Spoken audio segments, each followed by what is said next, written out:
dan, lep pozdrav, dragi moji zeliščarji. Evo, jaz sem se že vrgla na svoje delo. Mislim, da že veste, o čem bomo danes govorili, in sicer to je korenina regrada. Takole, zdaj je čas, da si regradove korenine naberemo. To je seveda najbolj v mesecu oktobru, imate še zdaj cel november. Lahko jih tudi nabirate v decembru, ampak nekako so najboljše zdaj, da jih naberete v novembru. Pogledate na dan za korenino, vzamete lopato in greste lepo izkopavati. Fajn je, da najdete čim takole stare, velike regrade. Pol boste vedeli, da noter ima eno takole veliko korenino. Korenine dobro očistite, ne jih lupite, samo skrtačite pod tekočo vodo. Pazite, da jih čim manj poškodujete med tem, ko jih izkopljete, zato da ne izteka ta mleček. Potem pa jih poskušajte čim hitreje posušiti, na tak način, da jih pač narežete na kolobarčke, lahko jih tudi probate naribati. Zakaj zdaj korenine regrada? Zelo dobre so za jetra in ledvice, pospešujejo izločanje žolča, pomagajo pri težavah s slabokrvnostjo. Najboljše so seveda za čiščenje krvi, zato tudi nekako krepijo jetra, pomagajo pri izločanju raznih strupov, virusov iz našega telesa. Pripravi se kot čaj, pijemo ga lahko seveda večkrat na dan po požirkih. Kot sem povedala, zelo zdravilna rastlina.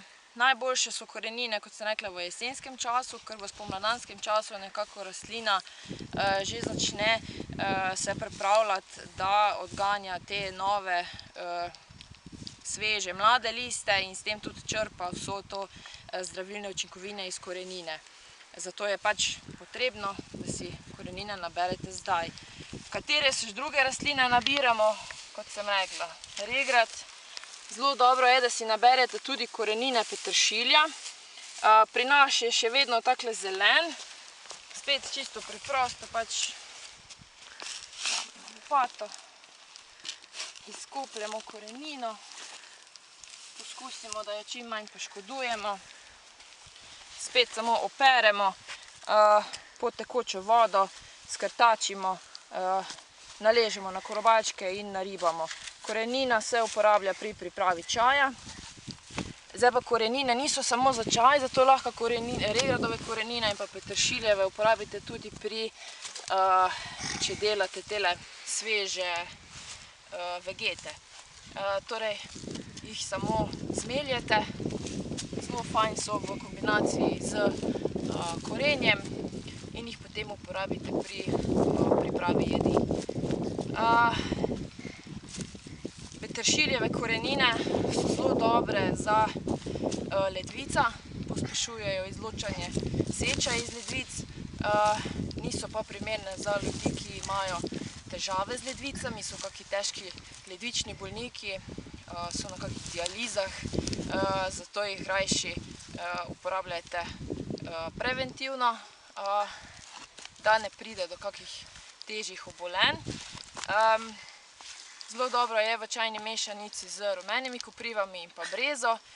Uporabljate pa res izključno nekje 3 tedne, to pomeni, da naredite eno kuro, potem pa malo prenehate z korenino peteršilja. Zgornji del se še vedno lahko uporablja v jedeh, kot tudi v čaju. Drugače pa peteršilj lahko pustite tudi čez zimo zunaj, bo naredilo seme.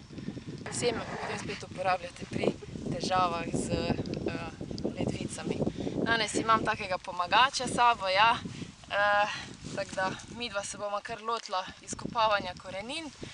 Nabrala bomo še gabezove korenine, koprivne korenine, ameriški slamnik korenino. Potem pa bomo pripravila še razne tinkture. Tako da, lepo.